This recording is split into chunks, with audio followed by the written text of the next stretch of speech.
Welcome to our deep dive into the forces shaping our civilization. Today, we explore the fictions that run our world, the shift from human to artificial intelligence, the erosion of geopolitical trust, and the fundamental roots of human suffering. Our guide is Yuval Noah Harari, the historian and best-selling author of Sapiens, as he sits down to dissect the massive shifts currently rewiring human life. The conversation begins with Harari's foundational thesis: history is shaped not just by objective truth, but by our collective imagination. Harari argues that Homo sapiens dominate the planet because we can cooperate flexibly in massive numbers, a feat made possible only by shared fictions like money, corporations, and religion. When asked why certain religious stories dominate while others vanish, Harari emphasizes that the most compelling narratives are those that act as psychological anchors. He offers a warning about the seductive nature of our own beliefs. The irony, to some extent, is that the more attractive an idea is, the bigger the chance that it is not true. It is so easy for people to find evidence supporting the story they want to believe.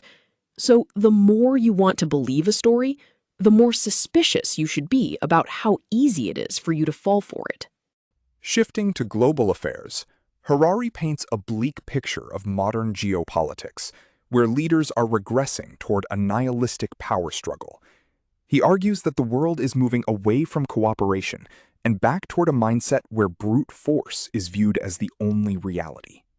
Nothing.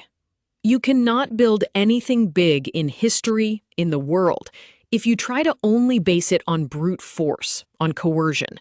And this is true again, all the way to geopolitics. Harari contends that modern diplomacy, once built on enduring agreements between nation-states, is devolving into a medieval system of dynastic politics, where international relations rely on personal promises rather than institutional pacts. When the host pushes back on the nature of truth in modern conflicts, Harari rejects moral relativism. He insists there is one objective reality, though it remains hidden behind the fragmented narratives that conflicting sides use to justify atrocities or ignore legitimate claims. The conversation then pivots to the rise of artificial intelligence and its potential to upend theological authority. For centuries, human scholars have been the gatekeepers for interpreting sacred texts. Harari suggests that AI is poised to become the ultimate interpreter of these libraries. Almost every religion claims in its story that it was created by a non-human intelligence. Maybe for the first time in history, it will actually happen, that we will see the emergence of new sects created by AI and spread by AI missionaries. Beyond religion, Harari observes a transition from an economy of attention to one of intimacy. As algorithms simulate deep emotional connections, children and teenagers are increasingly turning to AI companions over human peers, a trend he calls an uncontrolled psychological experiment. This algorithmic reach has fractured the public square. Harari explains that by outsourcing moderation to simple engagement maximizing algorithms, we have inadvertently incentivized outrage and fear as the primary drivers of human discourse.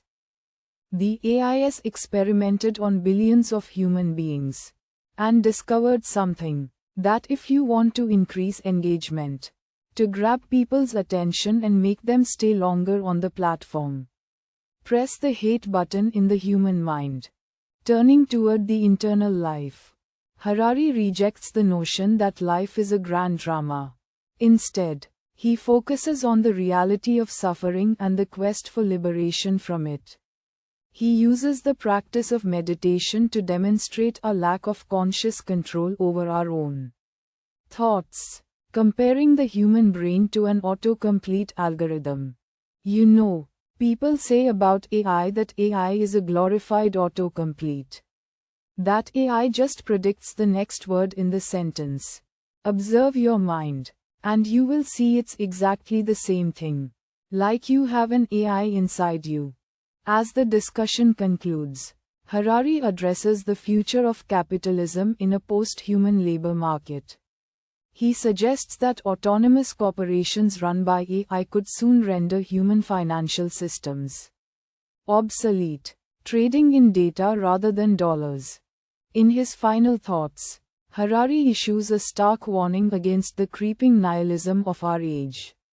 He reminds the host that viewing reality purely as a power struggle is a path to misery, both for the individual and for the collective future of humanity.